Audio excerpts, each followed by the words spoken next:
Assalamualaikum, Shalom, salam sejahtera, Om Swastiastu, Namo Buddhaya.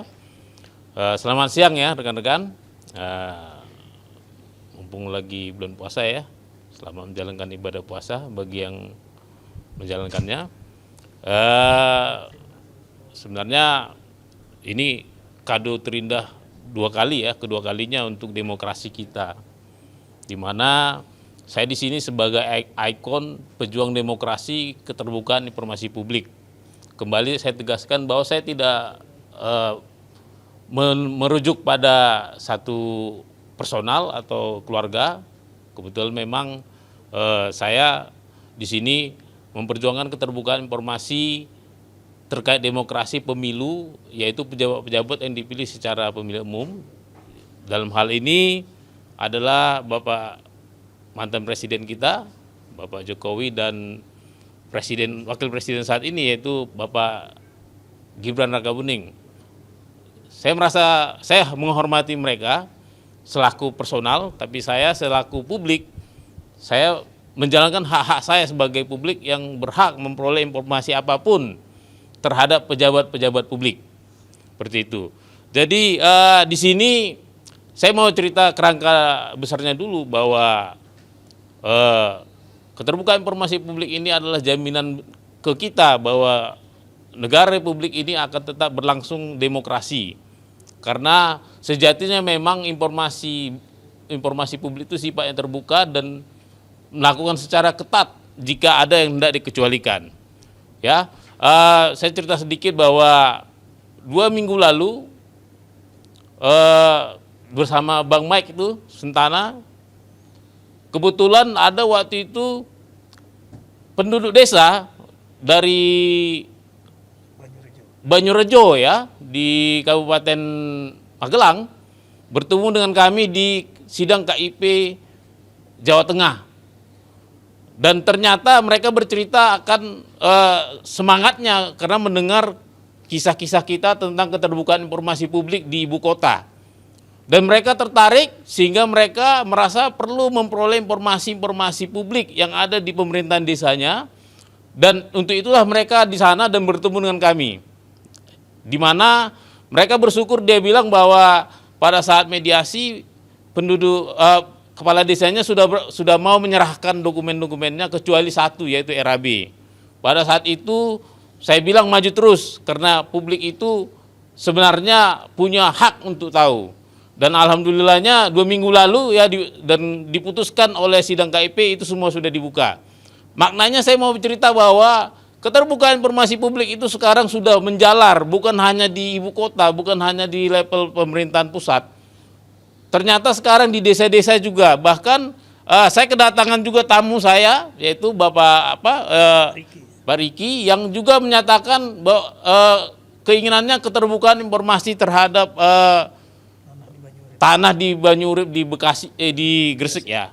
Nah, itu juga berikutnya juga ada Bu Mercy yang dia merasa bahwa kesetaraan ijazah ini harus dibukakan sepenuhnya karena beliau juga kebetulan berprofesi di bidang itu ya, tentang kesetaraan, penyetaraan ijazah-ijazah putra-putri kita yang ada di luar negeri supaya diperlakukan sama dengan Bapak Wapres kita Gibran. Karena ada pendapat-pendapat sepertinya ada yang dikasih jalan tol, ada yang tidak. Nah, itu untuk pembukaan saya, dan untuk berikutnya untuk materinya ya. Tadi ada 3 yang saya tuntut memang, dan ya syukur dikabulkan lagi oleh Majelis Komisioner. Dan meskipun ada dissenting opinion, saya berterima kasih ya buat Pak Syawaludin selaku Ketua Majelis dan Pak Handoko selaku anggota, dan juga Pak IGD Naryana yang meskipun belum memberikan dissenting opinion tapi itu sangat saya hargai ya. Bagaimanapun keputusan harus ada, dan saya berterima kasih untuk majelis ini secara keseluruhan dan KIP secara total. Adapun yang tadi yang dimintakan itu dikabulkan adalah pertama formulir permohonan informasi. Jadi pada saat itu perlu rekan-rekan ketahui bahwa saya menemukan ada upaya Kementerian Kemendikdasmen menghalang-halangi publik memperoleh informasi. Caranya apa? Dia mensyaratkan saya pemohon informasi publik agar menandatangani surat ini. Di mana menurut saya kalau saya tanda tangan ini maka saya publik merasa terjolimi. Artinya kalau saya tanda tangan ini berarti saya bukan berhubungan antara publik dan badan publik, tapi menjadi hubungan antara perdata, antara Bona dan pejabat PPID-nya. Makanya saya tidak mau menandatangani dan saya putuskan saya tidak menandatangani dan menempuh jalur KIP. Dan ternyata saya benar, tadi diputuskan oleh majelis bahwa mereka tidak boleh lagi membuat prosedur seperti ini. Itu salah satu putusan utama tadi. Jadi bagi teman-teman publik, kalau ada menemukan hal-hal seperti ini di PPID manapun di Indonesia, yang menghalang-halangi, yang mau meminta-minta dokumen seperti ini, bermaterai lagi pernyataan macam-macam, segera laporkan ke KIP bahwa itu melanggar prosedur keterbukaan informasi publik. Seperti ini kan ada materai, terus ada pernyataan-pernyataan bahwa saya tidak boleh menyerahkannya macam segala, ini ada beberapa item. Nah, silakan nanti dipublikasikan, ini tidak boleh lagi. Dan yang kedua itu tentang salinan penyetaraan. Itu tadi majelis juga menyimpulkan bahwa itu sifatnya sudah terbuka dinyatakan. Meskipun saya sebenarnya sudah dapat dari pintu, ini bukan pintu belakang. Ini resmi sebenarnya.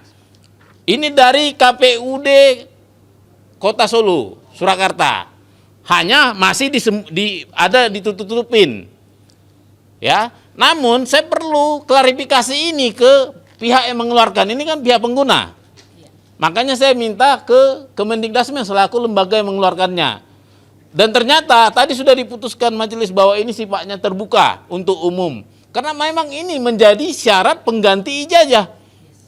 Sementara kita tahu bahwa di PKPU ijazah itu ada syarat mutlak untuk menjadi calon wakil presiden maupun presiden. Seperti itu. Dan berikutnya tentunya bagaimana ini keluar ya, ini nanti kemungkinan berkepentingan dengan urusan Bu Mercy ya. Bagaimana ini keluar tentunya ada alasan-alasan hukum di baliknya. Makanya saya minta apa dasar dari dikeluarkannya surat ini, penyetaraan ini. Tentunya salah satunya itu ada 8 item yang dia harus kasih untuk mendapatkan ini. Salah satunya adalah ijazah yang mau disetarakan yaitu dari luar negeri. Nah, ternyata tadi hakim memutuskan juga mengabulkannya. Saya meminta 8 item itu disebut apa-apa saja. Untuk tentunya ini untuk ke tahap berikutnya bagi publik yang ingin tahu misalnya saya kok disyaratkan 9, saya kok 7, ya kan? Terus ini syaratnya apa tidak berubah dengan orang-orang lain yang di negara lain seperti itu. Itu nanti akan menjadi transparan semuanya. Tadi makanya saya senang tadi salah satu keputusan majelis bahwa Kemendikdasmen harus mengumumkan namanya list ya, daftar-daftar dokumen yang ingin disetarakan. Seperti itu. Dan tak lupa juga saya berterima kasih kepada Bapak Presiden Prabowo ya. Beliau selaku kepala negara tetap dalam pemikiran saya beliau tidak melepaskan menjaga iklim demokrasi kita. Dengan ada kita seperti ini berdiri di sini, dengan adanya keputusan-keputusan tadi itu adalah bentuk-bentuk dari demokrasi. Seperti itu, dan semoga kedepannya publik menjadi tercerahkan, informasi publik menjadi tidak dibatas-batasin lagi, ya, bukan hanya ijazah, bukan hanya surat tanah, bukan hanya data-data BPJS, ya, bukan mungkin informasi-informasi bersifat APBN, RAB, pokoknya pada prinsipnya setiap informasi yang dikuasai badan publik, maka publik berhak memintanya. Begitu dari saya, mungkin ada pertanyaan atau ada yang mau disampaikan? Baik, kita tunggu 14 hari dari Kemendikdasmen. Kembali saya ingatkan Kemendikdasmen, Anda adalah penyelenggara negara yang menggunakan APBN, uang publik. Pak Prabowo, presiden kita selalu menggaungkan efisiensi. Jadi saya mohon Kemendasmen jangan berpikir untuk melanjutkan ini di persidangan petun untuk banding. Ya, jangan menggunakan uang anggaran APBN untuk membayar pengacara, mengalihkan SDM untuk ngurus-ngurusin begini. Banyak yang mau diurus. Bila perlu kalau memang Kemendasmen nggak ada kerjaan, urus MBG, bantu Pak Prabowo mengurus MBG. Ya, seperti itu. Jadi harapan saya ya segeralah diberikan yang kita minta dua item tadi ya, 2 informasi gelondongan tadi. Begitu. Tapi katakanlah kalau misalkan memang melakukan banding untuk pihak pemohon bagaimana Bang? Kalau saya tidak akan melawan, saya akan ajak publik melawan. Caranya apa? Saya akan buka donasi di bank untuk setiap publik yang merasa memberikan PPN 11% ke negara ini, menyumbang ke saya 11.000 saja. Itu adalah perlawanan publik. Justru saya akan semakin tertantang melawan pejabat-pejabat yang tidak sensitif terhadap kepentingan publik. Seperti itu. Tadi kan Bapak bilang dapat surat keterangan itu juga dari KPUD Solo. Ya. Nah, itu didapat ijazahnya juga nggak? Kan itu kan surat keterangan penyetaraan. Ijazah yang disetarakannya dikasih juga nggak sama KPUD Solo? Sebenarnya kita jangan bersujon kepada Pak Gibran. Beliau sebenarnya sudah ngasih tunjuk ijazah itu. Cuman kita aja yang tidak cermat, ada di media dikasih tunjuk. Saya juga lihat, makanya saya tidak minta. Kenapa? Itu sudah dipublikasikan. Silakan dicek nanti di internet ya. Seperti itu. Makasih. Mungkin ada lagi yang terakhir? Ya, saya rasa saya juga waktu di sidang saya bilang UGM itu ya harus memperhatikan demokrasi. Apalagi di situ adalah pejuang-pejuang demokrasi banyak. Ada dulu Pak Amin Rais saya kenal. Saya kan angkatan 98 ya, pejuang demokrasi. Ya sebenarnya ya itu sangat wajar dan bisa ditebak. Itu harusnya dipenuhi. Seperti itu. Masalah misalnya ada yang tidak ada. Nah, ini pertanyaannya. Itu bisa melanggar undang-undang kearsipan. Kalau ternyata ada barang-barang yang tidak ada yang dimusnahkan, itu bisa melanggar undang-undang kearsipan. Nah, tinggal kita lihat apakah arsip yang tidak ada itu bersifat permanen, yang tidak boleh dihilangkan atau tidak. Nah, kulihat itu ada beberapa yang sifatnya vital, ya, ada yang sifatnya permanen. Namun kalau misalnya catatan-catatan yang menurut saya sah-sah saja dihapuskan atau tidak didokumentasikan, seperti itu. Stay updated. Info terkini masih banyak.